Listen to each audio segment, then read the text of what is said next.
So pacifist runs aren't new to Fallout 4, but there's one thing that's always really bugged me about them, and that's the heavy reliance on companions. Especially in a game where there's 4 dedicated pacifist perks already. Like, sure, you can beat the game without killing anything if you completely rely on a murderous psychopath that follows you around everywhere, but is that really in the spirit of pacifism? I wouldn't say so. So I just had to know, can you beat Fallout 4 using just the Animal Friend, Wasteland Whisperer, Robotics Expert, and Intimidation perks for damage with no companions whatsoever? Come along with me on the insane journey to find out as I attempt the Fallout 4 true pacifist run. Don't move, Roach. No, it's okay. Time to get crazy. Rip them apart! Put your hands up. Whoa, Crabby. For the Sea Kingdom! Rip them to shreds! There's a mosquito. Obey me, mutant.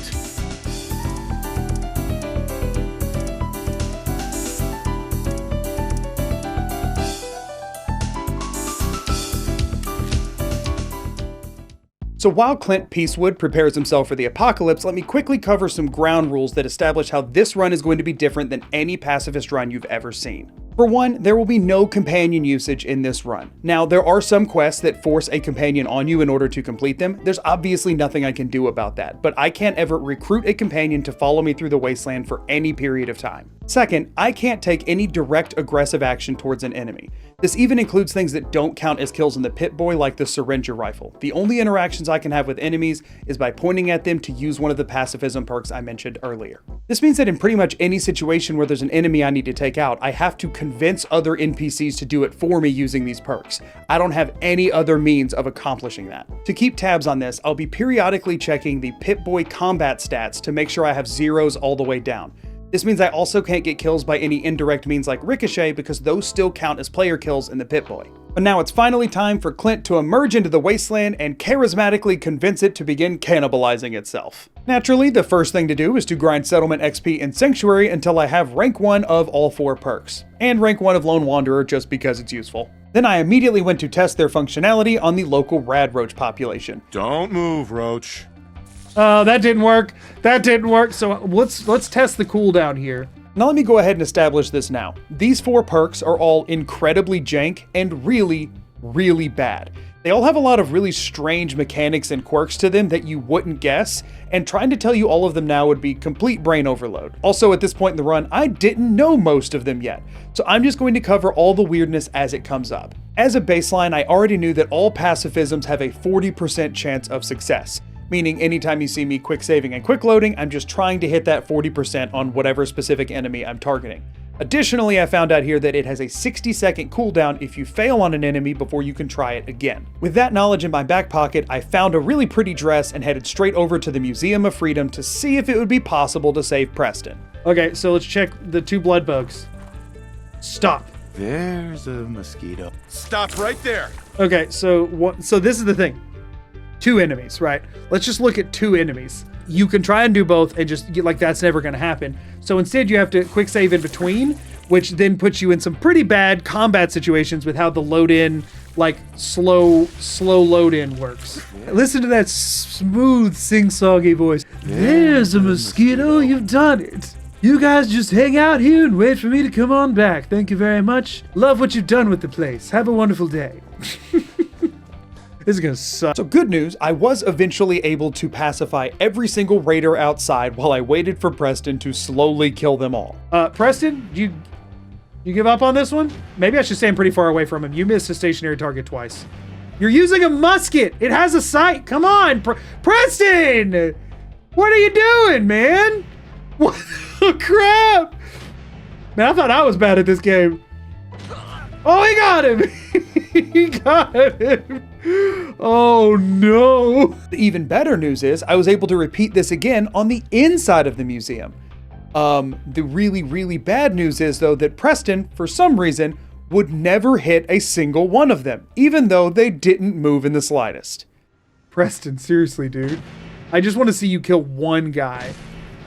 Just one. I just want to see you hit one person. You don't have to kill them. I just want to see you hit them.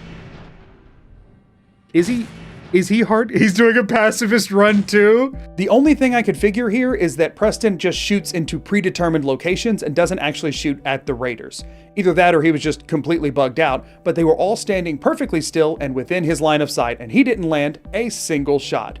So for now, I decided to just leave and come back later once I had the ability to incite raiders to attack one another, which would be a long time from now, but I've got other things to do in the meantime. I did find one other useful fact about the pacifism perks here, and that's that if you just stand close enough to a pacified enemy, they'll eventually feel awkward enough to back up a little bit. This means I can reposition them slightly when needed, although they won't drop off ledges or anything like that. So from here, my main objective was to grind as much quest XP as possible, because sooner or later I'm going to need rank 2 of all of these perks.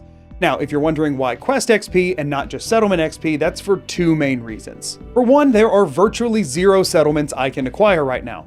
Again, I can't kill any enemies until I get the 2nd rank of any of these perks, so most settlement quests are completely locked out for me. For 2, I will need to be able to use Sanctuary as an actual settlement. For 1, I'll need to build the teleporter somewhere eventually, but more importantly, it could become important for me to have an infinitely renewable source of XP, so if I stripped it completely for parts, building that up later would be significantly more difficult, so I wanted to make sure I didn't completely run out of things to use here. Naturally, when I was looking for quest XP, the place I wanted to start was the Drumlin Diner, because Trudy still exists in this world, and I can't have that. He knows who he's dealing with. I'm robbing him. Just keep calm, right? Here. That's everything I have. It's not letting me try to pacify them, and I don't know why. Oh gosh! Bad freeze frame! Stop! Nobody look! Oh, because she's a higher level than me. She's a higher level. So if they're a higher level, it just doesn't even offer it. Okay, well that's good to know. That's new information. That's new information. They definitely win this fight, right? We're not letting Trudy live. Trudy has to die, and I cannot be the one to kill her. Hey, Patrick's dead. That's 1 down. Guess my good karma's paying off. You're welcome. I did have another brilliant plan to get some XP though. While I plan to ignore the Brotherhood of Steel completely for this run, as I always would prefer to, initially they are getting attacked by a bunch of ghouls that I can easily pacify. So I figured that'd be a good way to get some free XP, and then I'll just walk away without actually talking to Dance. What's that? The pacifist perks don't give XP? Like at all? Freaking why? Do you not get XP for pacifying? Right there. I thought you did. I thought I have, but that did not. Stop. Stop. Stop. Right Stop. Stop. Stop. I think I got a couple of them. Yeah, so we don't get XP for that. Why was I so sure you got XP for that? I have no idea why I remembered this so incorrectly. I guess it's just because of the little finger gun icon that pops up whenever you successfully pacify an enemy, but I always thought they gave XP the same as if you killed the enemy. I have used them before, and I thought that was true this entire time, but that's going to complicate things a bit. So I have to get to level 12 before I can incite anything to attack for me, and that's just animals at that level. It takes level 21 to get rank 2 of Wasteland Whisperer, which at that point will cover everything in the Commonwealth other than people pretty much. But level 21 is a long way away without having pretty much any means to take out anything on the map. So I began the hunt for any quest that can be done without the player having to do pretty much anything. Thankfully though, one of those do-nothing quests is one of the first main quests of the game, and that's just going to Diamond City, so naturally I went straight there. While there, I tapped into one of the other best sources of XP for me, and that is charisma checks. See, whether intentional or not, I really couldn't tell you, if you have a charisma of 11 or higher, you have a guaranteed success on every single speech check. With my fancy dress on, I have a charisma of 12. So I went around and took every odd job in Diamond City and haggled with every single person for the maximum caps they can give me with a 100% success rate. Because there's no one, and I mean no one, more charismatic than Clint Peacewood. While in Diamond City, I did go ahead and clean up their water supply since that can be done completely non-aggressively. And speaking of aggression, somebody needs to have a talk with the Diamond City security. Things have gotten wildly out of hand. Kyle, no!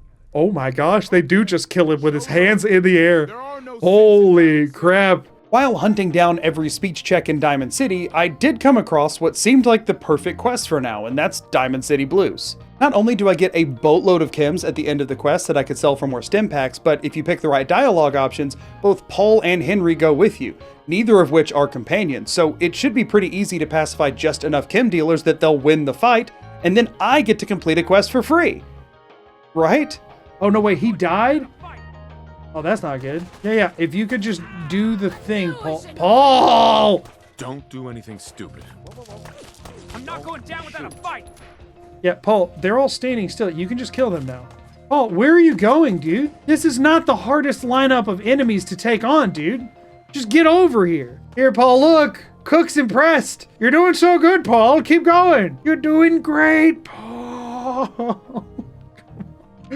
I'm losing it, y'all. I'm losing it, and we're 2 hours in. That's bad. So not only are Henry and Paul the biggest embarrassments in combat that I've ever seen, but also the quest doesn't even end here. It ends once you go break into Murawski's chem lab, which is something I did not feel good about doing right now, so I'm not going to say that was a waste of time, but it certainly wasn't a good use of it. Thankfully though, Diamond City is one of 2 major settlements in the Commonwealth, so I was headed off to Good Neighbor to do a lot more speech checks. While there, I figured I would try the Big Dig, since I remembered that questline having very little combat in it that you have to take on by yourself, if any. But of course, pretty much the only bit of that is literally the first thing, where you have to go in and clear out some Mirelurks, and Bobby will not go in to help, so I just abandoned that and figured maybe I'd try again later. I did, however, hit up the Memory Den, where I happily relived the memory of my wife dying for some sweet, sweet quest XP. I did have another motivation for heading to Good Neighbor now, and that's that it's not far from the Old North Church, because once I go there and put in the very, very secret passcode, I complete the Follow the Freedom Trail quest, which again is more quest XP I get without having to fight anything. Additionally, since the only benefit I can really be in combat is that of a meat shield, I figured Ballistic Weave was going to be a must for this run, so I wanted to at least get that far in the Railroad questline as soon as I was able. After meeting with Dez and the rest of the gang, I went ahead and made sure to lure all of the ghouls into the tunnel so that I wouldn't have to deal with them next time when I came back through. Additionally, when I got a level up here, I went ahead and took the first rank in Armorer, again prepping for the Ballistic Weave that I would get later. From there, I decided I would give Murawski's Chem Lab a try. At this point, I had done almost all of Diamond City Blues, and I wanted that XP for turning in the quest. This, however, was one of the worst decisions I've ever made. For anyone that doesn't know, to get into the Chem Lab, you just have to hit the 5 tripwires outside in the correct order. That order is on a note that was found on Trish's body, so I knew exactly what I needed to do. What I didn't know, or at least hadn't considered at the time, was that the tripwires triggered when anyone passed through it, not just the player. This means that while all of the ghouls outside were running absolutely rampant since I couldn't kill any of them like normal, trying to get these tripwires to trigger in the correct order was darn near impossible. Wait, are they tripping them? Can they trip the tripwires? I mean, logically, one would think so. I'm hearing them beeping. I don't think I can complete this quest. I'm out of stim packs, so I can't cure that crippled arm. I mean, we could always save scum and try and pacify as many as possible, but like, that's not gonna happen, right? Why can't I do that? Calm down, you freak. Stop right there. Calm down. That one fell off and died. Holy crap. Holy crap. We've actually thinned them down a lot. Good. Oh, that's a very quick way down. Of course, it's one of you guys. All right, we got to bring him with us. Man, he's ugly. As is often the case in Fallout 4, I did find that the answer was fairly simple, and that, of course, was using drugs. Can we just run straight at it with the jet?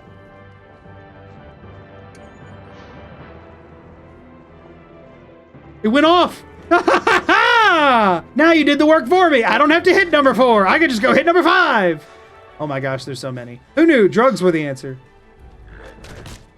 And we're out. We completed a quest. Did we even get a level up off of it? No, we got like half a level. Having gained a very not worth it amount of quest XP, I got so fed up with trying to complete quests that I headed back over to Sanctuary to tear through more of my limited resources for shelf spam, because this was just getting ridiculous. I only grinded out a few levels here because I had 2 main goals: to start getting perks in Pickpocket, I'll talk about why in a second, and to get rank 2 of Animal Friend. Rank 2 of Animal Friend is the earliest I can get any creature to start fighting for me. Naturally, after getting it, I went to go test it on the same radroaches from earlier. Wait, radroaches don't count as animals in this game? What the crap does? I don't know why, but I figured insects would count under this umbrella. Maybe that was dumb of me, but apparently it's just variants of rat, dog, bear, cow, and deer. I don't want to say that's completely useless, but that's darn near completely useless. However, with another rank of the perk, it was time to do some more testing to learn a few more mechanics with how it works. For one, nothing taken out by incited creatures count as my kills in the stats of the Pip-Boy. Good. For 2, those kills also don't give me XP still. Bad. 3, inciting an enemy has a much shorter range than pacifying them for what seems to be no reason whatsoever. Also bad. And finally, incited enemies are darn near useless when on their own because everything gangs up and kills them before they can even land a single hit. Very bad. Please let mine win. Mine lost! Come on! Okay, 2 of them are mine now. Wait, they both of mine lost? Go, little guy. So you're the one who's always been winning, right? Mine always loses! However, at least I technically had a way to damage things now, and also I was running a bit lower on supplies in Sanctuary than I wanted to be, so I decided to go back to questing. And first up was Tradecraft. All things considered, with how this run's been going, Tradecraft went quite smoothly. And I did get to see a rad roach win a 1v1 with a synth. Sure, it was a defenseless synth that couldn't fight back, but it's still not something you see every day. Thankfully, none of Deacon's kills count for the player. The main reason for that is that effectively you're following him, he's not following you. And that is a very, very important distinction, so you better remember it, you'll be quizzed on this later. I also found during this quest that if I turn on a turret from a terminal and it kills someone, that kill does not get attributed to me either. Now you might be thinking that using a turret in this way is a little bit against the spirit of the run since it isn't using one of the 4 Pacifist perks. And if you do feel that way, I recommend you contact your local bus driver, because they can drive you very far away from my YouTube comment section, and I don't want to hear it. Deacon, I need you to open that. Will he not open that until they're all dead? Okay, well, here's the plan then. Can I get you to walk through this door? I can. We'll see how he does in there.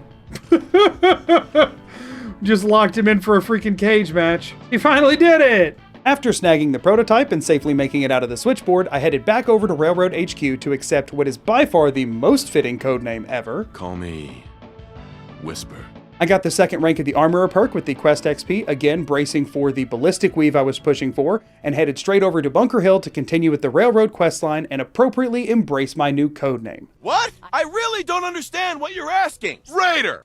Classic Whisper. Once getting there to start Boston After Dark, I had to go speak as covertly as possible with Old Man Stockton. You're talking about synths, right? Yes. My curse. You talking about synths? Once again, this is another quest where the game forces a random NPC on you that isn't a companion, so all I had to do was tag along and try and reduce the enemy forces as much as I could with my pacifisms. Right, I did forget you have to clear the location before High Rise and H222 will actually show up. That's inconvenient, but there is a super mutant camp nearby, so I should be able to get a mutant hound from there, which will accomplish the same feat. Darn it! Shouldn't have walked around that corner. I need you to follow me. I'll pacify you once we get over here. Now. Yes! Kill! Get him, boy! Yes! It's working! We're doing it! No, finish the job! Finish the job! They're gonna get back up! Oh, for some reason the raiders are essential?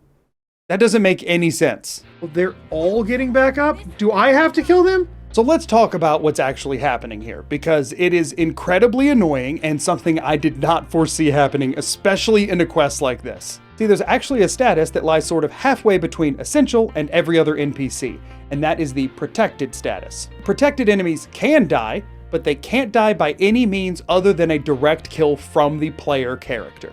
So naturally, what followed was a ton of testing to see what could and what could not kill a protected NPC. And here's what I found. Inciting an enemy to attack them does not work. Inciting them to attack each other also doesn't work.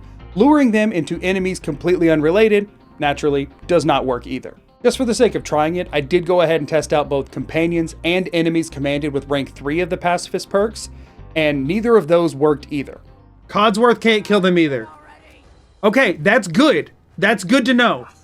So odds are commanded enemies work exactly the same as companions. This does unfortunately mean that it's completely impossible for me to ever get Ballistic Weave, which is great considering I've already put 2 ranks into the Armorer perk that I now will never use. Awesome! I got so fed up with this that I headed back to Sanctuary and used a chunk of my remaining resources to grind out a few more levels.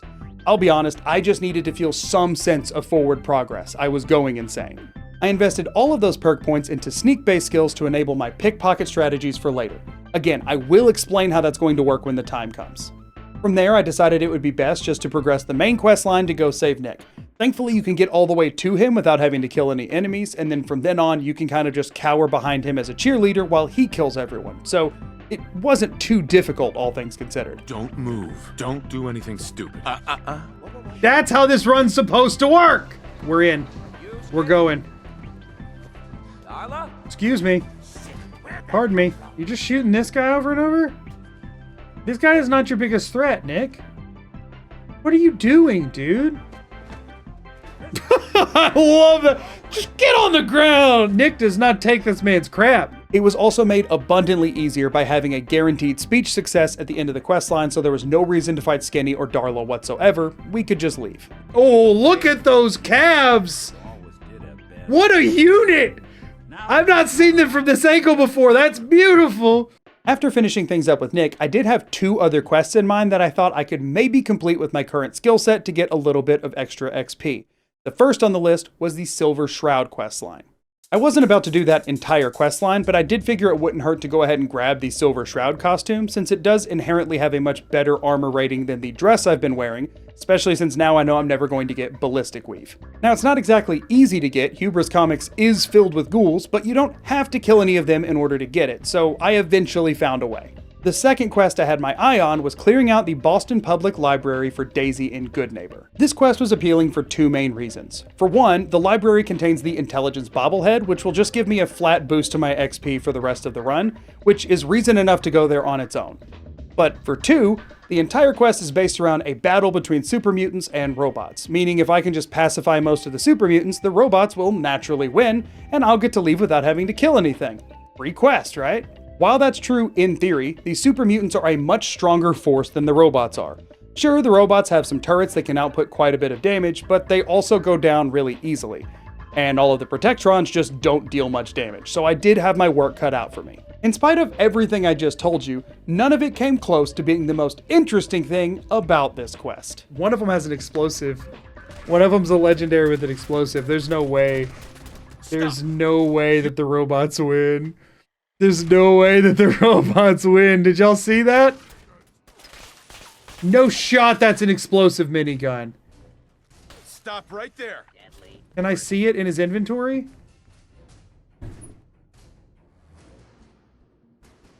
Hello? Why? I want you to let me know if this is the best or worst luck a person could have. On the one hand, an explosive minigun is probably one of, if not the very best legendary spawn you can get in the entire game. On the other hand, this is now the second time I've gotten one for a challenge run. One of them was while clearing out the Institute, and the second one was during a stinking pacifism run. I mean, come on! While finding an explosive minigun on a pacifist run is one of the most unfortunate things I could possibly come up with in my brain, that doesn't make it completely useless. There is a scenario in which I could reverse pickpocket it onto someone that's going to fight for me later in the run. So I still wanted to make sure I grabbed it before I left, which is easier said than done. This is where those pickpocket strats come in. While it requires a higher level of pickpocket to steal equipped weapons, thankfully when you pacify someone, they unequip all weapons. Meaning, so long as you don't get caught, you can freely steal all the weapons from the inventories of anyone you've pacified. Now, unfortunately, that does not get me the minigun because it's so valuable it is a permanent 0% chance to steal. Like, even if I maxed out my pickpocket, this is not a weapon that's stealable. However, the ammo totally is. Interestingly, even if the guns were loaded, if you steal all the ammo from the inventory of a pacified enemy, they just won't shoot their gun unless they can find at least one bullet somewhere. Well, naturally, I went around and stole all the ammo from every super mutant alive and dead to leave all of the ones remaining completely defenseless other than their fists. This also required me to take every single melee weapon out of their inventories and the inventories of any dead mutants laying around as well. I had to make sure there wasn't a single bullet or melee weapon that could be acquired anywhere in the library. But it's not like I was carrying anything else. This was obviously a very tedious process, but thankfully once I was done with it, I was left with a room full of completely unarmed super mutants. The problem is, if you put your gun down, it will release pacification on everyone who's pacified all at once. However, if I need to release pacification on a single enemy, all I have to go do is fail a pickpocket attempt. It will break their pacification but leave everyone else's intact. So with that, I can intentionally fail pickpockets to lure one mutant at a time to the robot so that they'll actually be able to win. by making sure the robots could take on one mutant at a time, and occasionally trying my best to body block for them, I eventually whittled my way through all of the super mutants, including the legendary one, allowing me to snag the explosive minigun for myself. Let this Protectron do as much damage as it can, and then once it kills him, we can lure him to the other Protectrons. Or we could just walk him to the turrets at that point, actually. Oh my gosh. This Protectron going nuts! It's going sicko on him! This is awesome! This is a lawful use of deadly force. You guys are crushing it.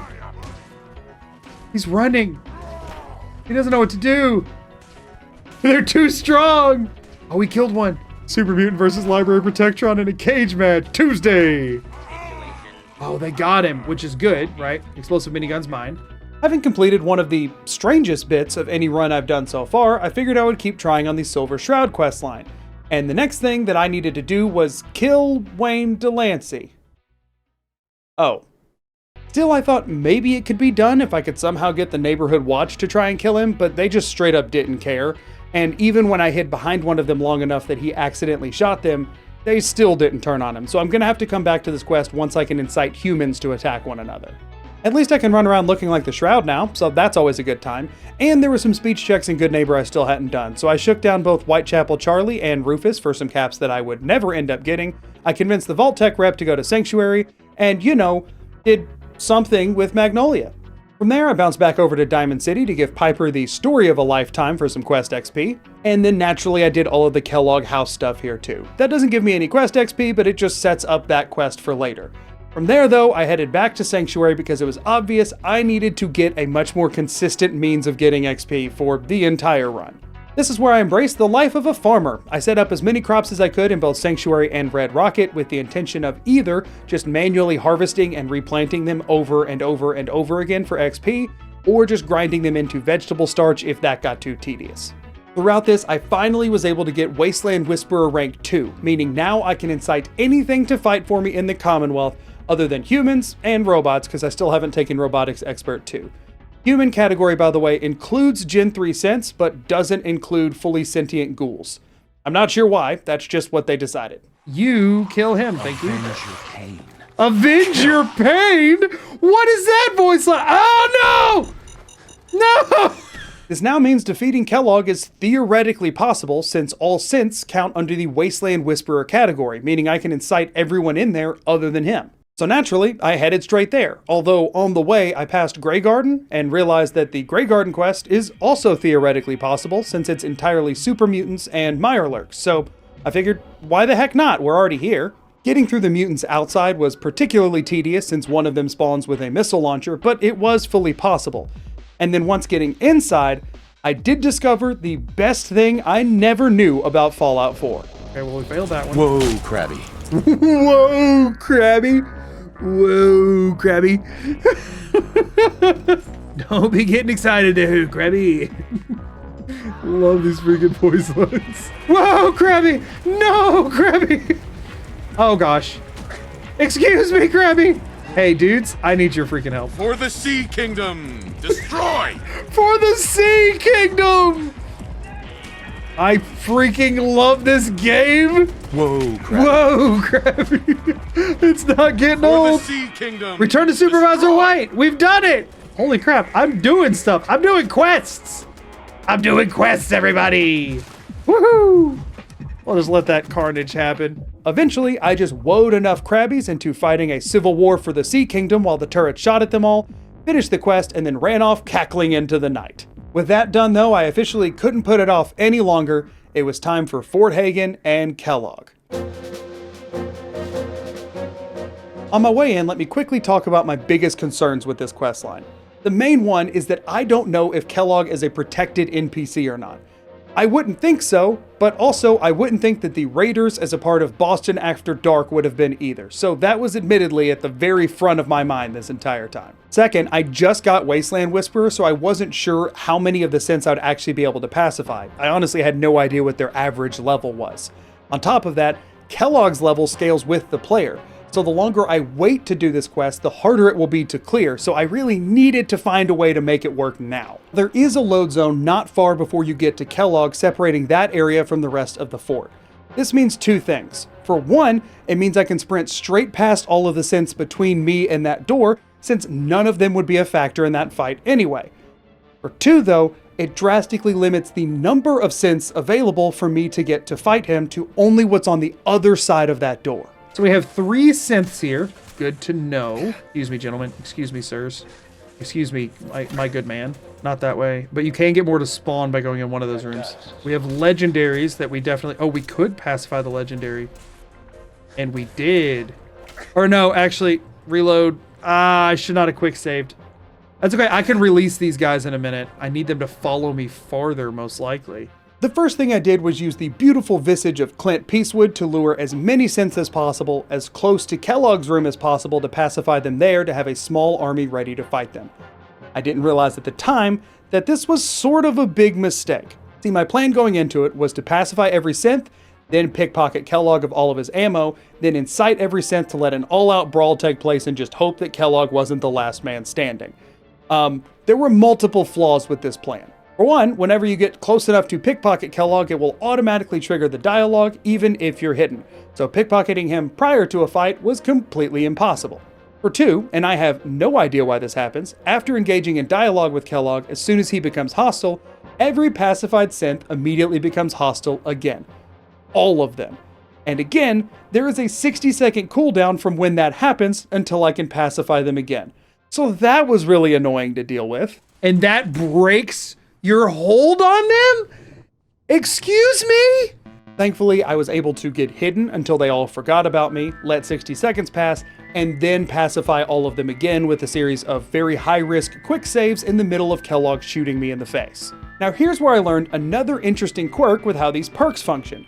See, you can incite multiple enemies at the same time, which means in theory, I could just lead an entire army to kill Kellogg, right? No, not at all. They're just attacking each other. Kidnapping psychopath. Give me my son. They all just killed each other. Okay. See, inciting someone to attack is effectively frenzying them. They lose all faction affiliation and will attack anyone other than you for the duration. That includes other enemies that you've pacified or incited. They don't view each other as teammates. No, Kellogg. I want you to fight Kellogg, the one who just threw a grenade at you? Oh my gosh, you're useless. Not only is this a problem for trying to incite multiple enemies at once, but it's also a problem if you just need to incite an enemy that happens to be standing next to another pacified enemy. Because rather than turning to fight Kellogg, it will just kill the stationary synth right next to it, whittling down the numbers that I have to actually fight him with. So what I end up having to do while Kellogg is shooting at me is use that whole stand close enough until they feel awkward to back away tech I learned earlier to reposition the synths far enough away from each other one by one so that when I incite them, they will attack Kellogg and no one else, which also means I have to repeatedly wait for his stealth boy to wear off because they won't attack him if they can't see him.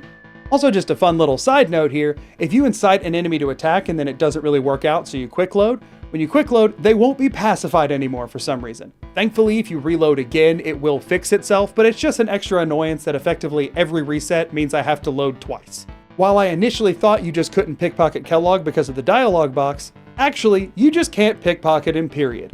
Bethesda said, nope, you can't have your fun that way. If you want Kellogg's fancy pistol, you have to kill him for it. You can't take that in advance. So, you know, that sucks. It wouldn't even give me the option? He's just not pickpocketable? All right, so now plan B. Attack. We incite and we distract by being a meat shield. Get over here, you freaking idiot. The man! Shoot the man! There you go, there you go, there you go.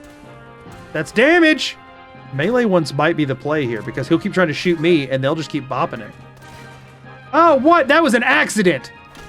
He should not get an accidental headshot. Oh, get him, Synth! Get him! Frick! Now, Kellogg, you shoot me. Kellogg, shoot me! Shoot me! You got him, Synth. You got him, Synth. No, Kellogg, shoot me! Please, please, it's kind of working. Oh my gosh! Oh my gosh, he's doing so much damage. This one's insane. This one's so good. Come on. No, okay, now he's dead. Oh, this has got an auto. No, don't you dare step back. Oh, crap. How many does he have? After finally whittling his health bar down while he shot me in the face, not once, but 3 times due to his 2 stim packs and leveraging almost every single synth in the load zone, he did eventually go down because thank goodness he is not a protected NPC. Oh, come on, Synth. Come on, Synth. Come on, Synth. Get him. Get him. Yes! Detected. It can be done. I can do it. I'll be honest, as brutal as that was, I felt on top of the world having completed it. Nothing could bring me down now. Oh, man. And let's just double check, right? Stat, or data, I mean. Stats. Combat. People killed 4. Creatures killed 2. So yeah, apparently, somewhere along the way, I got credited with 6 kills. I had no idea where they came from, but after checking through the couple of manual saves I had made this entire time, I could find out that the best save I had without those kills on the record was 4 hours of gameplay ago. Still zeros. What happened between... What did we do at the very end of last stream? We did the whole museum thing, or the library thing, but there's no humans there. So that couldn't have been people killed. What else did we even do at the end? This began an extended period of panic, dread, existential crisis, second-guessing this entire run, and desperately trying to figure out where these 6 kills came from. But let me tell you what I found out. And if you remember what I said earlier was going to be on your quiz, you should already know what it is. For one, I discovered the source of those 6 kills was the 6 enemies that Nick Valentine took out while I was saving him from the metro tunnels. The reason I didn't even consider this being an option at the time is that I had just finished doing tradecraft with Deacon, and again, none of those kills counted in my stats. But again, during that quest, I'm following Deacon through, while when saving Nick, he mostly follows the player through, which I guess is all the distinction the game needed to count those as my kills. This did take me quite a long time to puzzle out though, because it was showing 4 people and 2 creatures, and this was before I had realized that sentient ghouls count as creatures instead of people. So the process to even figuring out what happened took me an excruciatingly long period of time. Now this immediately brought up a very important question. If I get rank 3 of any of my pacifism perks, will those kills count as mine? If you recall, I observed earlier that commanded enemies function as companions in pretty much every single way. It would make a lot of sense if this was another way that was shared. So while I was already spiraling, I figured let's go ahead and test everything I can find out about the 3rd rank of the pacifism perks. And now I'm here to tell you that from my own list, those are the 3 worst perk tiers in the entire game. There are a very few number of perks in Fallout 4 that I consider a straight downgrade, in the sense that the gameplay experience just gets worse when you have them. These perks fall definitively under that category. So let's briefly talk about everything wrong with rank 3 of the pacifism perks. For one, yes, any kills they get count as player kills. Again, inciting? No. Commanding?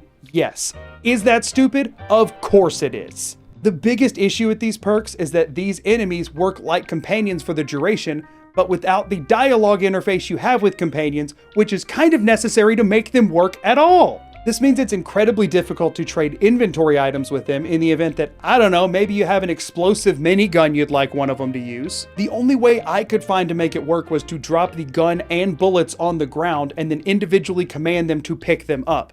But also, for that duration, there's nothing stopping an enemy from running over and picking it up first, which, you know, would be bad. But by far the most egregious thing about these perks is that you can only command one enemy at a time. That in and of itself isn't awful if it wasn't for the fact that this completely replaces the ability to incite enemies at all. So you go from a perk where you can pacify an entire battlefield and then tell them to start fighting each other, to where you can only command one enemy at a time. And here's the fun part, if you go to command a new enemy, instead of the old one just returning to its pacified state, they become hostile again. It literally makes the perk you already had so much worse. This now left me at a crossroads. When I started this run, the main goal was to push these 4 perks to their absolute limit. They're some of the least used perks in the game, and I wanted to see what they'd be capable of all on their own. Was it more important to finish the run with 0 kills and not be able to use the perks to their fullest extent? Or was it better to fully showcase the perks, but have to accept that I was going to have some player kills at the end of the run, even if I didn't do anything? To make things even harder, if I choose the 0 kill route, for one, I don't even know if it's possible with this rule set, and for 2, I would have to give up the last 4 hours I poured into this run, and an explosive minigun, by the way. The save point I'd be reverting to was before the Boston Public Library, and lightning isn't gonna strike twice. So obviously with the 2 paths in front of me, I'm hoping you all won't judge me for pressing on with the run as is. This way, if I do end up getting to high enough level, I can try to command some enemies just to add a little fun element to the video, and we can keep moving on with our lives. And if you believed any of that crap for so much as a second, I just want to quickly say hi. I'm Magoo and welcome to my channel, because if you've ever seen one of my videos before, then you already knew we're going back, baby. It's rewind time. So stupid. So let me quickly address where we're going back to and what it means for the rest of this run. The most recent manual save I have from before this is when I saved before doing the testing on the Raiders in Boston After Dark. This means losing quite a few levels, the explosive minigun, and multiple quest completions. On top of that, this now makes one of the most tedious routing situations I think I've ever found myself in, because now I have to consider what else in the game might count as player kills. Every single faction questline you can use to complete the game has at least one quest where they force their default companion on you. For the Brotherhood, you have to be accompanied by Dance for the quest through ArcJet, and during the whole engine blasting segment, there's no way you could pacify the synths before he could kill them. Now, whether or not those count as player kills, I honestly don't know, but I hate the Brotherhood, so I won't be picking them. The Railroad quest is already completely broken. However, I'm pretty sure you could bypass it if you built the teleporter with them after bringing them the Courser chip. None of that matters though, because for both the Railroad and Institute, you have to do Libertalia with X688. And sure, maybe you could pacify stuff ahead of him, but that wouldn't help you with the turrets he could blow up, or just generally the fact that enemies are everywhere and really far away. So odds are that one's a no-go. That leaves the Minutemen, which obviously have the issues of every single quest that happens at the castle, and whether or not Preston's kills count for the player. So now, the big question on my mind was, if Preston kills a Mirelurk when attacking the castle, who gets the kill? Unfortunately though, we can't answer that question for a long time, because first I have to re-level grind so I can go save Nick again, but this time while pacifying every enemy before he can get to them. This produces yet another problem though, because the wiki says Dino's level goes from 1 to 37, and from everything I could find, he just matches the player level until that point, meaning I can't pacify him. So now I can't go to save Nick until I'm able to incite human targets so that I can make the Triggermen kill Dino before Nick gets released. So it's time for a long grind. You've already seen this grind once, so I'm not going to make you sit through the whole thing again. I'll just cover the highlights. I did go ahead and set up settlements for some amount of recurring XP, but not nearly as much as before, and I put a lot more resources into shelves since I now knew my maximum grind was a lot lower than I was thinking. Also, just to be sure, I did very quickly run through Park Street Station to see if I could pacify Dino at my current level, and I cannot. So I assumed that meant I would have to be over level 37 to pacify him, which means there's no reason in considering that whatsoever. I just need to get to the level where I can incite all the other Triggermen to kill him, and then we should be able to save Nick. Before I did the lion's share of the settlement grind though, I did go do the Boston Public Library again because it seemed silly not to get the free point in intelligence, which means I would have to do less grinding overall. It went actually a lot more smoothly this time since I knew how to approach it, but naturally, there was no explosive minigun in sight. So while it went well and I got the XP and the bobblehead, it still left a bit of a hole in my heart. I did go ahead and grab the Silver Shroud costume again. While odds are I won't need to complete that quest for XP, there is always the chance I'll need to level up to pacify a higher level enemy later, and also having the Shroud outfit was somewhat useful before, so it wouldn't hurt to have just in case. When I went to drop that off, I remembered that in this timeline I still hadn't done all the Good Neighbor speech checks, so I made a quick loop to do all those again. And at this point, I already had the second rank of Wasteland Whisperer, so I figured why not give another check-in with Bobby No-Nos and the Big Dig, in case I could somehow get all of the Mirelurks to kill each other to actually do that quest for the last little chunk of XP that I needed, since I was pretty much out of shelf resources. This is where I obviously run into the main limitation with these perks, and that's that there's really no way to take out the last enemy in an area. Sure, I can make all the Crabbies fight each other over the Sea Kingdom, but once there's only one Crabby left, what can I do besides woe him? Well, in this case, I got a stroke of good luck because for some unknown reason, this time in particular, Bobby No-Nos actually came into this load zone, while last time she just absolutely wouldn't. I have no idea what the difference was, but I was able to slowly goad that Mirelurk into attacking me until it made it to where Bobby was and tried to attack her, which finally triggered her to actually shoot it. Bobby, you don't want to do anything about this guy? Nothing about this seems like maybe you should help? Oh, it's in here. Now attack Bobby. Hey! We did it! She's fighting it! This meant there was now nothing stopping me from completing the big dig in its entirety. You just have to go to Diamond City and save Mel from prison, and then go with him and Bobby through the tunnels until you get to the end of the quest, and they will both fight everything that you come across. Sure, neither of them are super great at it, but at least Bobby has a submachine gun, so it's really not even that bad. So I was able to chug my way through to the end of this quest, and while the quest XP is a nice boost towards Intimidation rank 2, more importantly, so long as you side with Fahrenheit and Hancock, you get the Ash Maker as a reward. And sure, it's no explosive minigun, but as far as replacements go, you can't do too much better. The remainder of the grind for the last 2 levels wasn't super interesting, although I did get 10 Pines Bluff as a new settlement since they only needed me to take out the ghouls at Bedford Station, which are all low level and can be pacified with Wasteland Whisperer. From there, the main difference for the rest of the grind is I realized I had not been properly leveraging other materials outside of wood and steel, especially rubber in Sanctuary, which you have quite a bit of from the random tire piles, so Matt came in to save the day. While rank 2 of the Intimidation perk does in theory allow me to go save Nick at this point, it also opens up pretty much everything else, and if you recall, we've had another quest waiting on this perk for quite a while, and that's saving Preston at the Museum of Freedom, so I figured I would start there. Now if you recall, last time I was here, Preston could not shoot any of the raiders for whatever reason, so I still had that issue of how do I take out the last one? Going into it, I had effectively 2 ideas. The first idea was to somehow get a scenario in which 2 raiders took each other out at the exact same time. I cannot begin to express to you how terrifying that idea was to me because of the absolute tiny sliver of a chance that it could ever even happen. Sadly, I didn't feel much better about the second idea either. See, one of the raiders throws what seems to be infinite Molotovs while you're in there, so my hope was that if I could get all of the other raiders taken out, that maybe I could stand close enough that if that raider hit me with a Molotov, they would take themselves out on accident. Again, it seemed like a long shot, but I didn't have any other ideas. Unfortunately, I couldn't isolate which raider was throwing the Molotovs. When I checked their inventories, none of them had any, so I don't actually know what was going on with that. So then I doubled back to option 1 and tried desperately to get a raider with a tire iron and a raider with a switchblade to take each other out at the same time. I think it's pretty needless to say that that didn't go very well. Dude! Why do y'all take turns sucking? Alright, Knife Guy. Knife Guy, you suck! Come on, Knife Guy!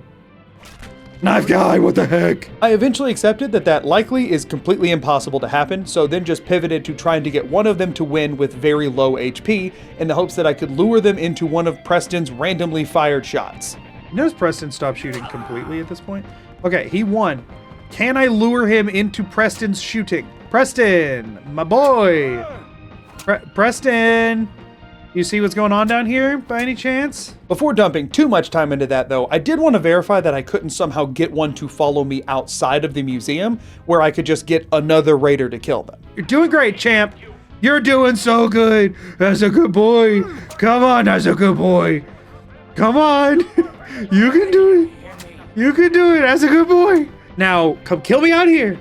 Come kill me out here. Come on, please. Completed, kill the raiders. How? How? How? I didn't kill him. The door killed him? He literally got his hand caught in the door and died, I guess. No amount of reviewing the footage was ever going to make this make sense to me. The only thing I can think is that when going through the load zone, the game just sort of simulates what would happen inside and assumes that Preston would have killed him, and then gives me the quest objective?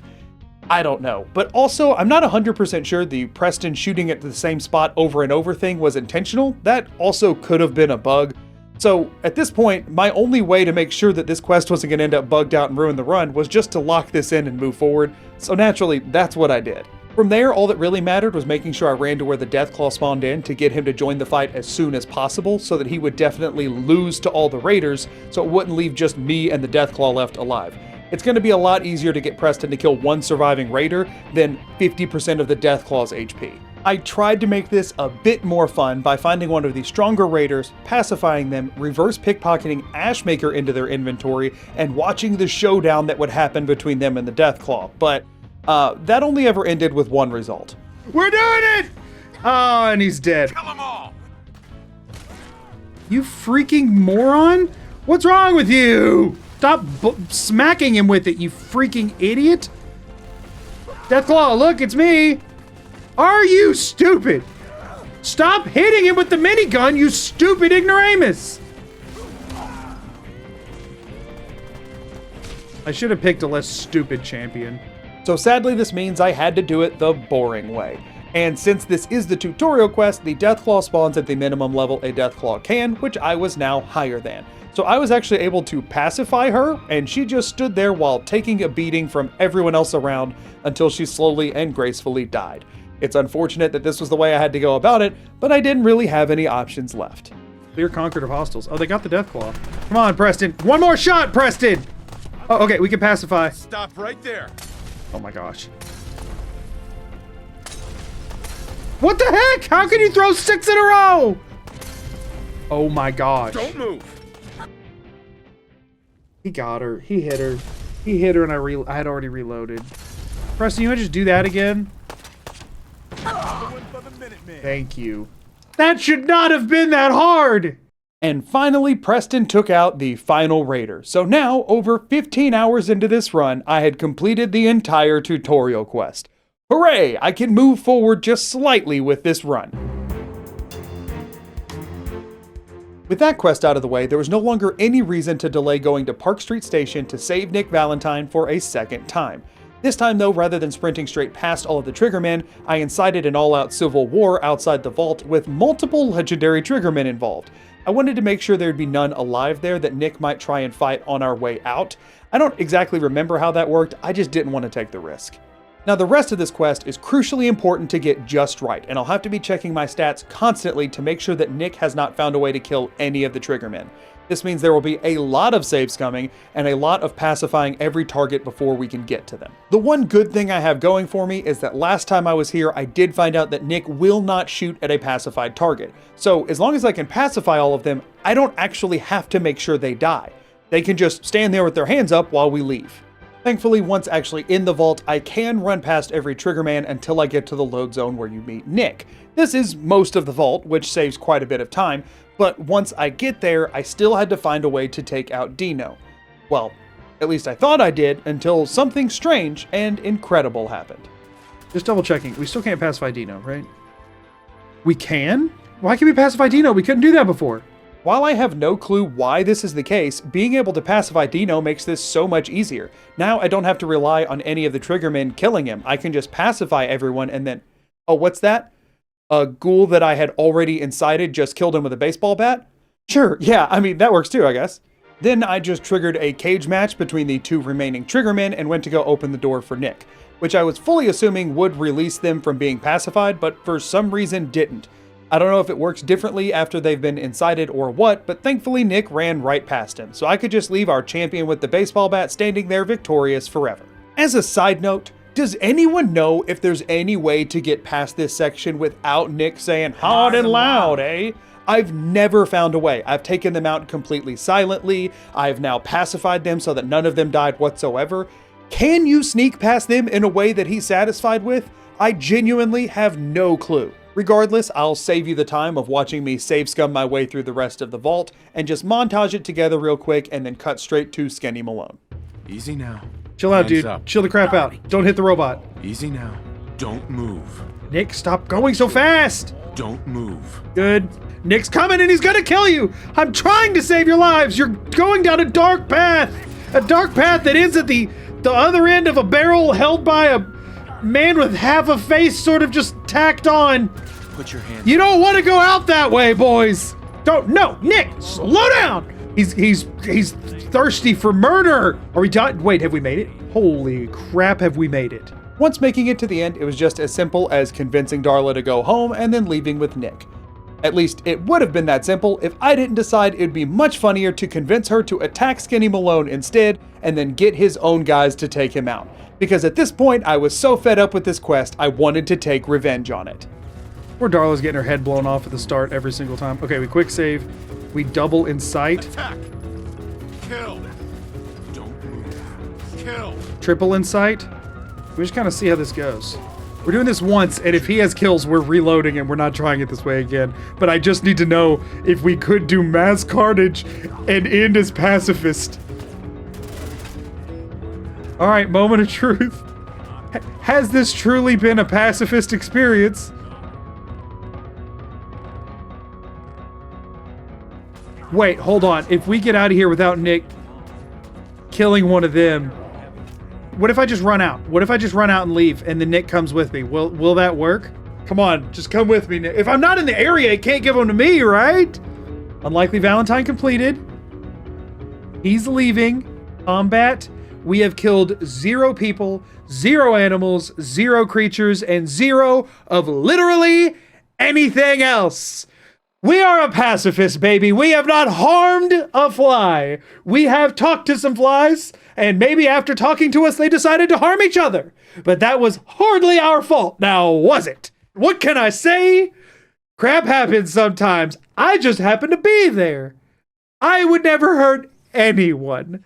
After that, I was off to redo the Kellogg fight, although this time it went significantly worse for 2 main reasons.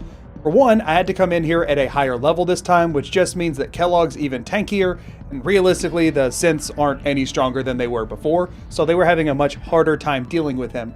But in addition to that, the fight mechanically just went a lot worse. For one, I've never seen Kellogg throw this many grenades before. I feel like almost every single synth died to one.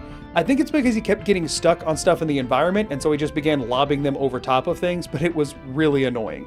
On top of that, the synths kept fighting each other instead of Kellogg. No matter how much I jostled them away from each other, they'd get halfway through a battle with him and then change their mind last minute and start shooting another synth that had his arms up, for whatever reason. This led to me eventually having to rely on the absolute last synth, who was on the other side of the exit door, to fight Kellogg.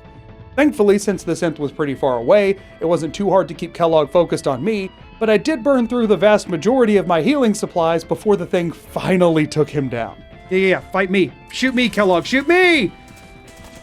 Shoot me! He's right up against the wall, Synth, come on! You can get right up on him! Synth, how are you so bad at this? No, Kellogg, no, me, it's me, it's us, we're here. Me and you, bud, me and you, all the way through, all the way, me and you. Yes, perfect. No, Kellogg! Kellogg! This one, it can't hit, and its bullets do no damage. This is supposed to be mankind redefined here, and it's not redefining things very well. I mean, I guess it is slightly better than Preston. I guess there is that. So that synth has gotten itself stuck. I need you to back away. Are you also stuck now? Come on, synth. I must end your existence. That took so freaking long. After leaving there, seeing the arrival of the Brotherhood, and once again verifying that I had 0 kills, I could finally say that I was once again making forward progress on the run, which felt very nice for a change. And at this point, what I wanted to do more than anything was to clean up all the crime in Good Neighbor. It was still bothering me that I hadn't been able to do the Silver Shroud questline, and while I no longer needed the XP, it just seemed like it'd be kind of fun to see how far I could make it. So I headed over to Good Neighbor to take out Wayne Delancey. There's just a firing squad. Is this guy taking any damage? Oh yeah, he's at half. It's okay, he's at half. Wayne's got this. Go, Wayne, go! He killed one. He killed 2. Wayne don't mess around. He's like, oh, I'm winning this fight. He's going in. He's going loud. Oh, he's got a submachine gun now. Oh my gosh, Wayne's gonna kill everybody in Good Neighbor.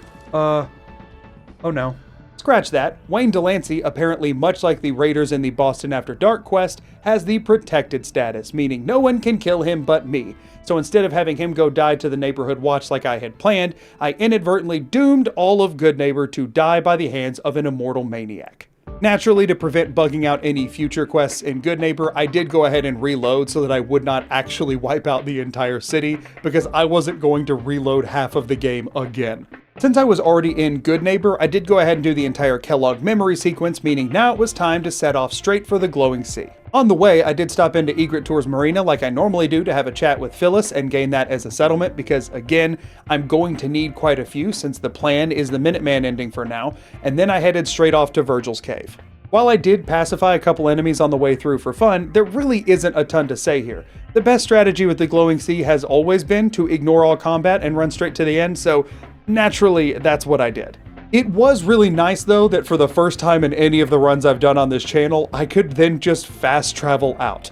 I only had to do one trek through the glowing sea for this entire run, and I was not complaining about it. From there, it was time to go and get the Courser chip. And this is where I think it's important for me to talk about how I've seen every other run on this platform handle this questline, and that's through Mama Murphy. With every stage of the main quest, Mama Murphy will give you some sort of information on it if you give her some drugs. With this particular quest, the information she gives you is the synth shutdown code for the specific Courser you're going to kill.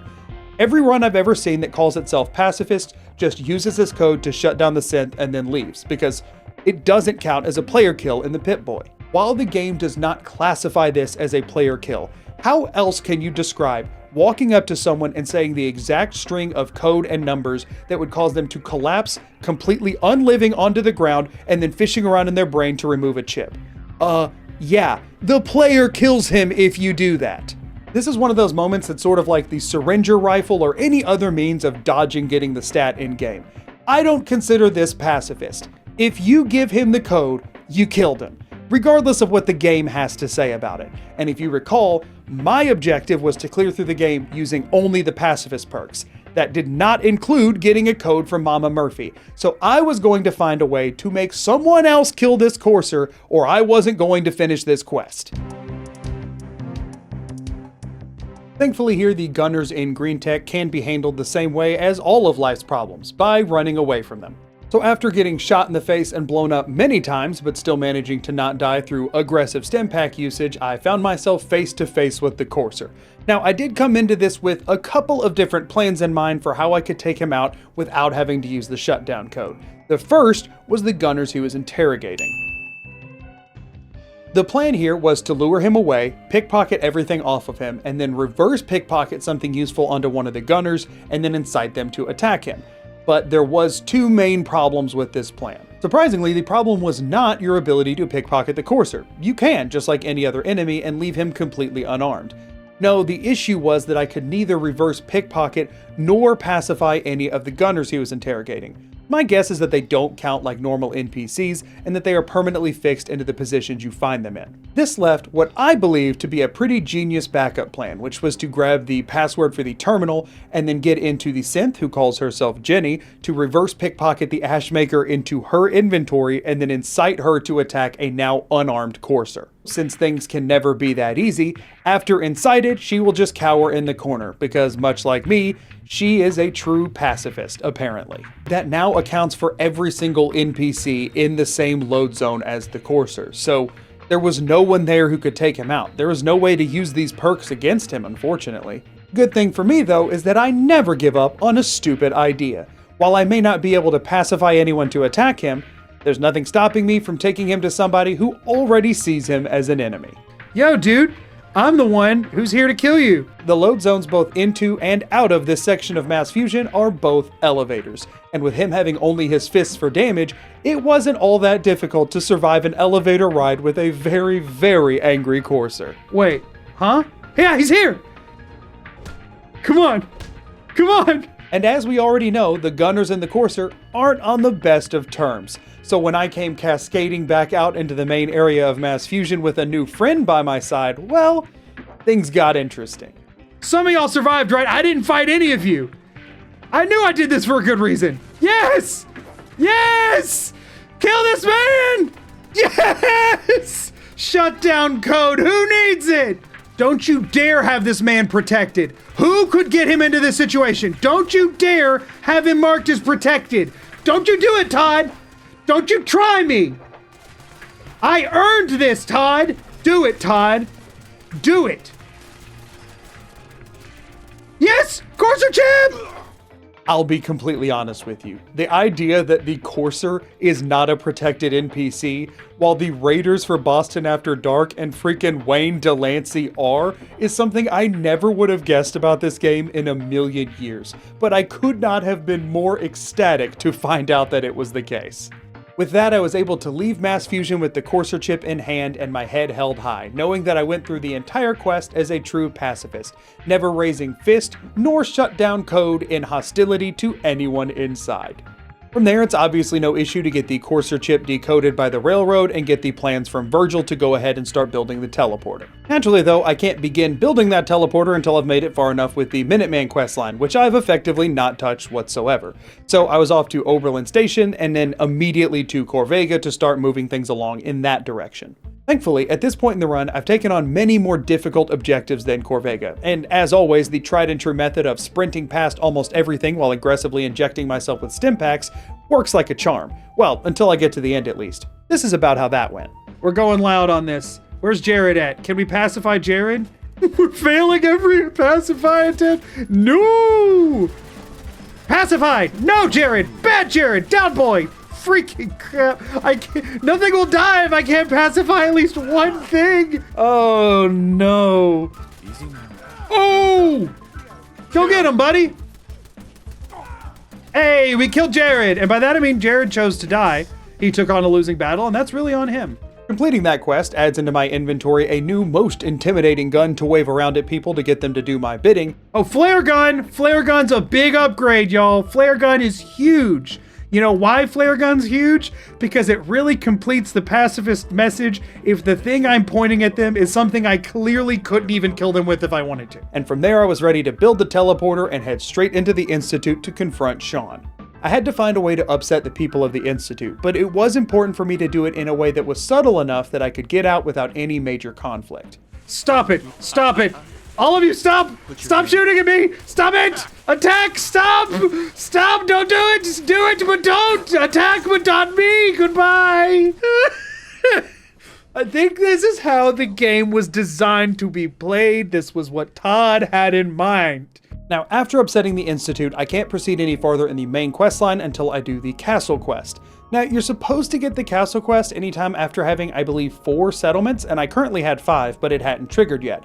That's because I still hadn't done the, second introductory quest that Preston gives you. Normally, he gives you 10 Pines Bluff and Oberlin Station as the first 2 quests, but since I had already gotten 10 Pines Bluff when I rescued Preston, he gave me Oberlin Station and Somerville Place. I wasn't 100% sure that it had to be the second quest that he gave you though, so instead I just wanted to try and get any settlement first. So I went over to Abernathy Farm and did that quest line since you can do all of it without having to attack anyone anyway. After aggressively charging at and retrieving a locket without ever laying a finger on anyone and returning to Preston, I unfortunately realized that no, I was going to have to at least do one of the quests that he had given me. I had 2 potential options for this, and they were both equally bad. The first one he gave me, as I mentioned, was Somerville Place, which is at the far southern end of the map, and if you've spent any significant time playing Fallout 4, you know that the farther south you go, the more dangerous the map gets, so I didn't love that option. But the second option he gave me was Finch Farm. Finch Farm triggers the quest at Sagus Ironworks, which is a very high-level area of the map as well, and at the end of it you have to be able to beat a raider in full power armor to get the shish kebab to take back over to the farm. Technically speaking, I think you can talk your way out of this combat, but that doesn't give you the shish kebab, which I'm pretty sure is required for the quest. So that seemed unlikely to be completable, and like it would be a very Kellogg-esque situation all over again. Additionally, the Somerville Place quest was just titled Ghoul Problem, which I figured would be much easier than taking on all the maniacs at Sagus Ironworks, so I began heading that way. Since I didn't complete both quests, I cannot say with 100% certainty if this was the right or wrong decision to make here. However, what I can and will say is that I cannot imagine a single world in which this was not the wrong decision. The reason for that is the ghoul problem they sent me to go deal with was at Suffolk County Charter School, which I initially thought was a really good thing since pretty much all the ghouls there are at the lowest possible level. If you've never been to the charter school before, it's actually one of the more interesting and weird areas of atmospheric storytelling, since it's full of ghouls that are all almost exclusively solid pink. The reason for this is that they were feeding the student body some sort of weird pink food paste that was supposed to be an improvement on school lunches, but obviously did not have the intended effects, as the place is now completely overrun with pink ghouls. Look at this. Food paste, everybody. We can get all the food paste. We're set. Who needs stim packs, baby? We got food paste. Thankfully for me, whether intentional or not, all the pink ghouls spawn as normal ferals. There's no roamers, there's no stalkers, there's no reavers. It's all just basic feral ghouls, which in theory means this is the perfect location to get for a settlement quest. So why did I say it was such a bad decision? The reason for that is that anytime you have to clear a location for a settlement quest, there's a single boss enemy you have to take down to clear the quest. In this case, obviously that wasn't just a random pink ghoul, it was a putrid glowing one. Oh, shoot. Oh, he's a bigger boy than I was expecting. Okay, we gotta Calm down. calm down the freaks, apparently. Normally, that wouldn't be that big of a deal, since I would just have an entire army of other ghouls to use against it. Although the putrid glowing one was too high of a level for me to pacify, and as a reminder, every other ghoul in this location is the lowest possible level. Are you beginning to see the issue yet? Because I certainly was. I'm going to be completely frank here. Out of all of the horrible hours I had to endure for this run, not a single second comes close to the despair I felt every waking moment inside the charter school. Oh my goodness, this place was absolutely terrible. The main issue here is that the putrid glowing one I have to take out can one-shot every other ghoul in the entire building. On top of that, it can two-shot me, and my strategy up until this point has been to face tank for things. To make matters worse, I found out that for some reason I only had a single RadAway. I've used virtually no RadAways this entire run. I've been using decontamination arches anytime I got radiation. Apparently, I just somehow haven't picked any up, and I've never bought any because it's always been more pressing to buy stim packs. So that immediately bit me in the rear end, and I had to do this entire thing with like 2 HP, which, you know, wasn't helping any. I kid you not when I say I pacified literally every single pink ghoul in the building, and still had about a 0% confidence level that this was going to be possible. So I invite you to come along for the story of how a single randomly spawned ghoul became one of the most difficult to beat enemies from any challenge run I have ever attempted. It looks like we got the whole room now. Look at them doing their cool little dance.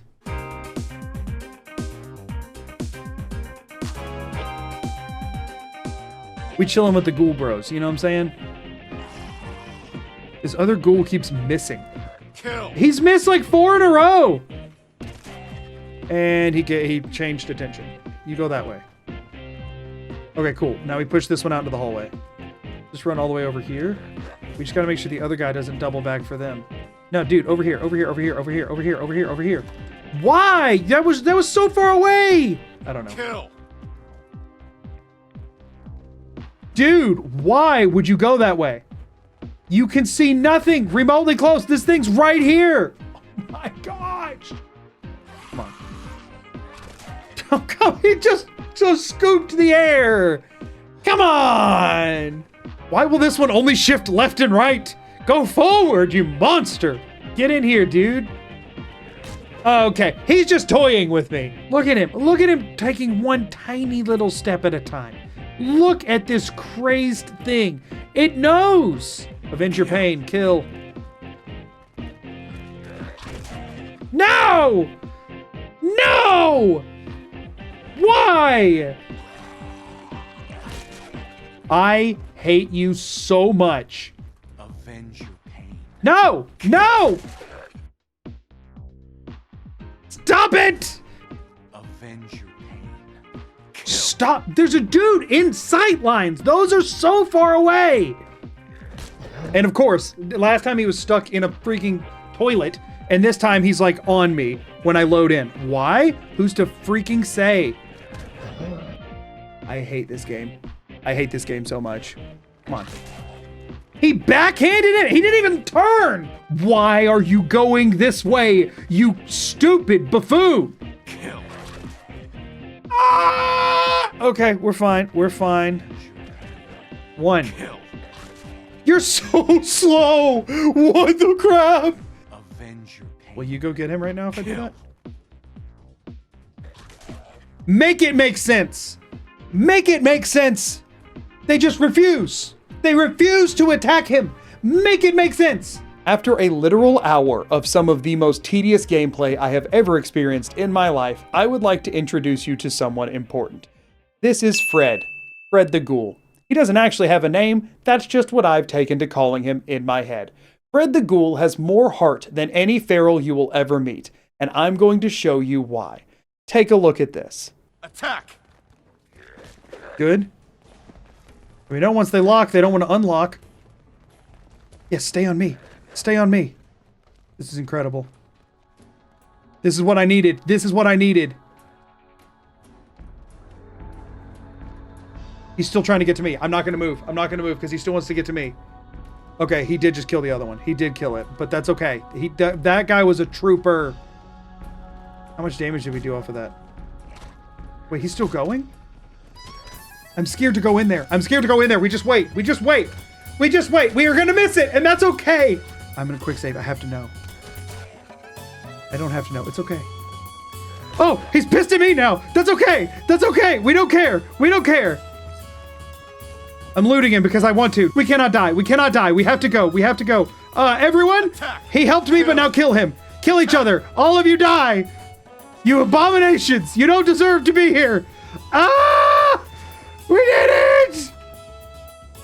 Oh, goodness.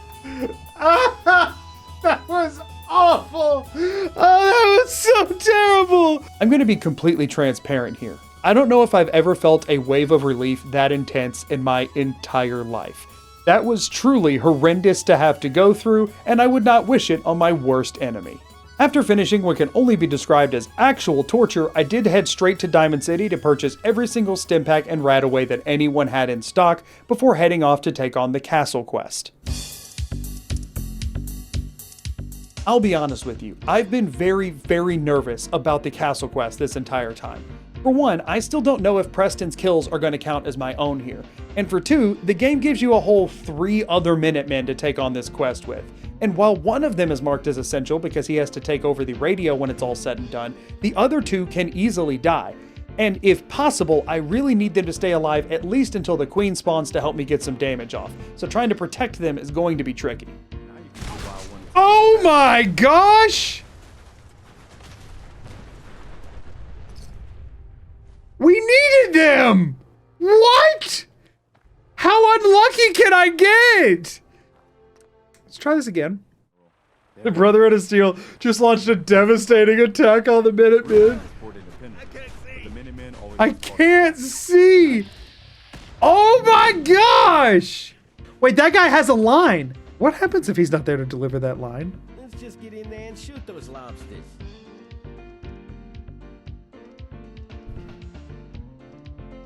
Well, You have got to be kidding me.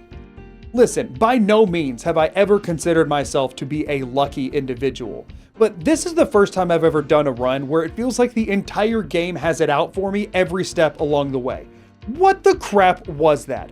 I've had some really unlucky moments in Fallout 4, but this felt like Todd Howard himself was changing my game code to try and prevent me from completing this run. What the actual crap? So anyway, now I had to take on the castle with Preston, that one other Minuteman, and a dream. However, at least if nothing else, it had quickly identified which of the Minutemen was flagged as essential. So yeah, he's the immortal one.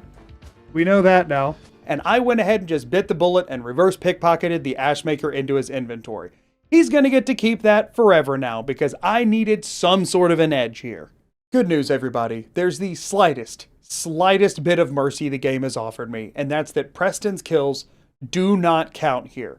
So I don't have to try and find some way to pacify everything before he can kill it.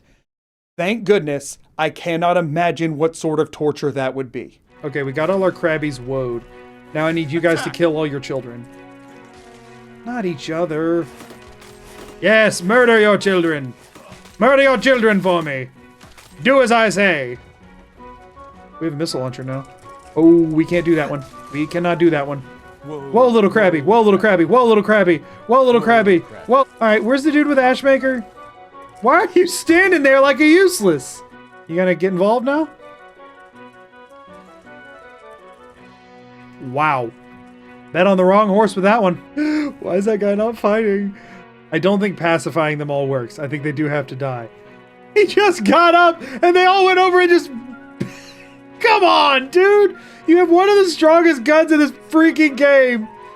Hey, Preston, you should try hitting the other side of that Mirelurk. Okay, we're now gonna go see if we can get this guy to freaking move. He's like bugged out and we need him. He's bugged out. That's bad. Maybe he's just standing there because he's waiting for that to trigger. Maybe that's a thing. Maybe that's a part of it.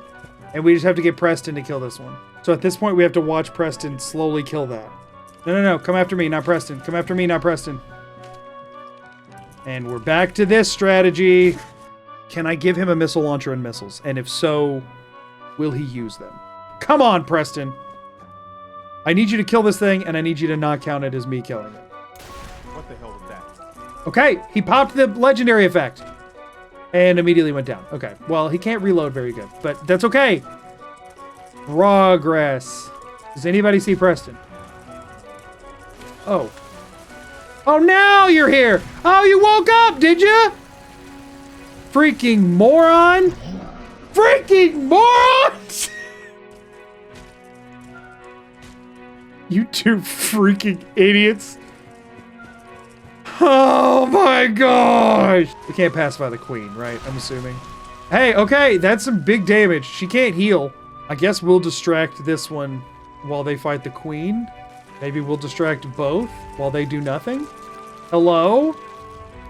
Guys, could you be a little less useless? Just a little. I'm begging you. He ran out of missiles already because he wasted a lot of them. Cool. Good. Good. Good. He's doing it.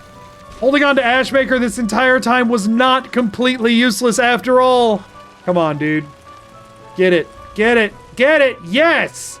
Zeros all the way down. We got zeros all the way down, folks, and the Mirelurk Queen is dead. From there, I needed old guns to trigger before I could proceed forward, but I was having a hard time getting it to pop. I don't know if I got impatient and didn't wait through enough in-game time, or if I did need to do another settlement quest, but regardless, I went and did the Hangman's Alley quest because that was the next one he gave me, and I didn't figure it would be that difficult. And thankfully, for once, I was correct. I was able to pretty easily incite all the raiders to destroy each other, leaving just one unarmed raider left, who I had chased me around until we came across some synths out in the wild who took him down. Then I was able to go turn that quest back into Preston, wait a few more days, and it triggered old guns with Ronnie Shaw. There's really nothing to say here. Sarge down in the basement can be hacked with the Robotics Expert perk, which I believe is like the second time it's been useful in this entire playthrough, but thankfully you can have a robot self-destruct and that still be considered completely pacifist by the game's stats. Why? I can't say for sure, but it gets us through the quest, so I don't honestly care. Oh, his body's not there. The Sarge explosion launched his body across the room. Oh, shoot. She's like, where the crap? He's supposed to be here, I think. Rest in peace, General. Woo! After completing old guns and fortifying the castle to the best of my very limited ability, I eventually got the call that the castle was under attack by the Institute. We're entering the endgame, baby. We're on the home stretch. Now, I very quickly ran into two issues with this quest. For one, remember earlier how I was apprehensive to use too many resources for shelf spamming? Well, I eventually gave up on that when I had to reload 4 hours of progress, and actually that ended up being quite the mistake, since now, even with supply line set up, I didn't have enough steel to repair my turrets during the battle. You have got to be kidding me. I'm out of steel? What? That's my limiting factor is metal? Are you freaking kidding me? The second and much more pressing issue happened immediately after discovering that. Just to check and make sure I'm not a freaking idiot. People killed one. Who's doing it? Is it Preston? Can we send him away? The only thing I can figure is that Preston counts as a companion during this quest while he didn't when taking the castle. I do find it odd that the tab has one under people killed, although the Gen 3 coursers do count as people kills unlike the rest of the synths. So maybe Preston killed a single courser here, or maybe something else happened that I missed along the way, but from everything I could tell, it was likely the Preston thing. This obviously puts me in a precarious position. The first thing I had to do was reload and get more resources from other settlements to give myself a better chance at defending the castle with random defenses. However, I also had to find something to do with Preston for the fight. Unfortunately for me, Preston cannot be assigned to a pillory for this fight, which would have been a really funny solution. Thankfully for me though, I'm pretty sure I came up with the second funniest solution. Here's an idea. Here's a thought, right? That's the Preston box. Cool. Now we defend the castle. And you know what? Now that we got this nice thing here, look at this. This was strategic all along. Label it the naughty box with neon letters. Hold on. How expensive are neon letters? They take 2 steel, y'all. I don't have any steel. There. That's what y'all get. That's what I'm willing to... This is the negotiation I'm willing to make. There. Are we happy? Oh no! People are dying! Preston's in the bad bugs! We go repair now. We go on our repair circuit. That's just Minuteman. I was gonna say, if Preston, I swear, he got out of there somehow. What? No! You're not in the box! How dare you defy me! I really shouldn't have been surprised that whenever this quest started, Preston magically teleported himself out of the bad box that I had put him in. If I had to guess, that might also be the moment that he turns from being a settler in a settlement to a follower of mine, but I really can't say for sure.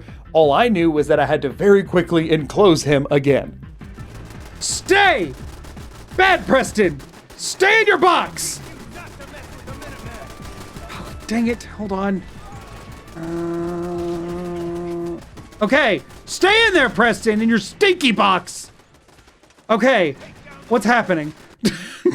While the first 70-ish% of this fight went very smoothly and Preston stayed safely within his stinky box, things really started to break down at that point as there were effectively only coursers left and pretty much every turret had been destroyed, leaving me with no remaining resources to fix them.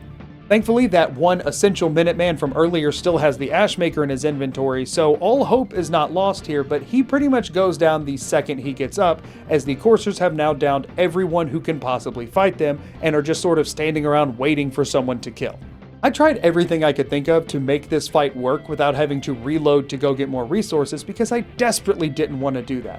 Unfortunately for me though, pretty much the only tool I had left at my disposal was pickpocketing weapons off of enemies, and there were weapons literally everywhere on this battlefield at this point, so that wasn't seeming like a super viable option, but I did still try it.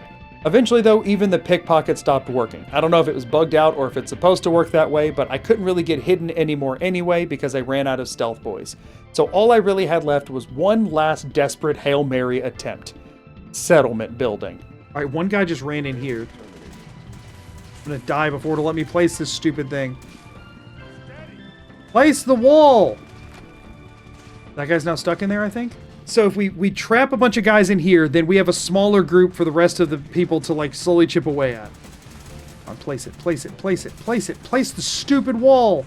Okay, is that one trapped now? That one's trapped now. Okay, he can still shoot those, so we don't really want that. Why is settlement building now a combat skill? I haven't been developing this as a combat skill. Place the stupid thing, place the thing! Come on, put it out there. Oh my gosh! While I was out of nearly every resource in the game, thankfully I had never built anything using cement, so I had about 20 concrete walls I could leverage to try and make this fight a little bit easier. And that's exactly what I did.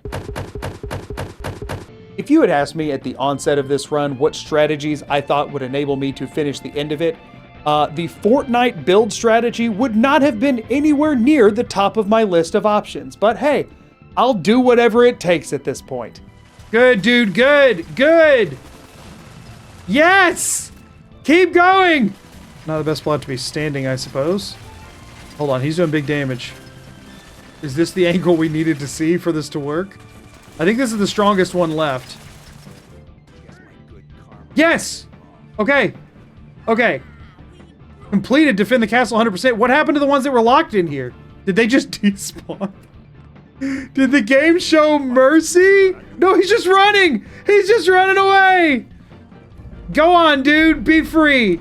Be free, boys. Be free. I don't care. I don't care where you freaking were. Get out of here. Is there someone in the stinky box? Some poor soul warped in to the stinky box. How did you get in there? Oh no! He can't leave! Oh, shoot. Let me make sure Preston didn't get that freaking kill. That's so funny. Oh my gosh. Somehow, against all odds, I had finally managed to complete the Defend the Castle quest and had only one bit of the final questline remaining, and that was the final assault on the Institute itself. I'll go ahead and spoil the fun here a little bit. After testing it for a while inside, I did eventually find out that Preston's kills here do not count as if he's a companion, which again, they shouldn't, but at this point, nothing would surprise me. But it was good to find that out, so then the rest of the time, my only focus was getting through the quest line. I didn't have to worry about what Preston was doing the entire time. While it's a bit anticlimactic, you can run past pretty much everything here, which is naturally what I did. Other than the one area where you have to fight all of the synths in the atrium while waiting for Sturgis to hack open the doors, everything else can be completely ignored. And that segment wasn't overly difficult because thankfully, almost every synth that spawned in there was lower than my level, so I could pacify and incite almost all of them to just wage a gigantic Institute civil war. All that was really left was to confront Father and blow up the reactor. And personally, I had to see if there was any way I could incite some synth into killing Father, so I did everything I could to find out if it was possible. And here's what happened. Come on, follow me. Follow me. It has to be done. But someone else must do it for me. Good, good, good, good. Now you guys come in here with me, where Father is. The real question is just whether or not they actually consider him as a target laying there, which I don't know. Attack! We're gonna have all of them do that, and then we're just gonna leave this dude in here. Father stood up? I thought you were dying. Attack! Kill him. Oh! Don't tell me he's protected. He's protected. Of course he's protected. Of course he's protected. Well, womp womp. We're gonna call that good enough dead. Of course, as one final slap to the face from Todd Howard, Father is protected even at the very end of the questline while he's laying on his deathbed. So while it was very satisfying to watch him get absolutely demolished by a synth over and over again, he could not ever die. So eventually I just put in the synth shutdown code and proceeded towards the reactor. That's as good as we're gonna get, unfortunately. Once there, I just pacified every single synth within range with a few save scums and then just charged straight at the reactor because you don't actually have to kill any of them. As soon as you plant the charges, Sturgis warps you out to the entryway and you can stop fighting altogether. There, I simply rejected the Robo-Shawn from accompanying me out and warped to the top of Mass Fusion to blow the Institute sky high. And that is how I completed the entire Fallout 4 main questline as a true pacifist, using only the game's 4 pacification perks and nothing else. If you know me though, you know I can't end a run while the Brotherhood still live. However, I do regret to inform you that there is no way with the Minuteman ending to take out the Brotherhood of Steel completely pacifist, as you cannot turn fully hostile to them unless you actually kill someone. I mean, you can be hostile towards the entire Brotherhood, but the quest to take out the Pridwin will not trigger until you've killed a Brotherhood soldier. So I figured if that was the case, why not have some fun with it? Goodbye, Brotherhood of Steel! Oh, are we enemies? I didn't notice. Clint Peacewood is over and done with. Meet me at the castle. I personally can't think of a better celebration of the life that Clint Peacewood has lived than watching the Pridwin go up in flames. From there, defending the castle against the remaining Brotherhood soldiers, there's really nothing to write home about, so this is where our journey ends.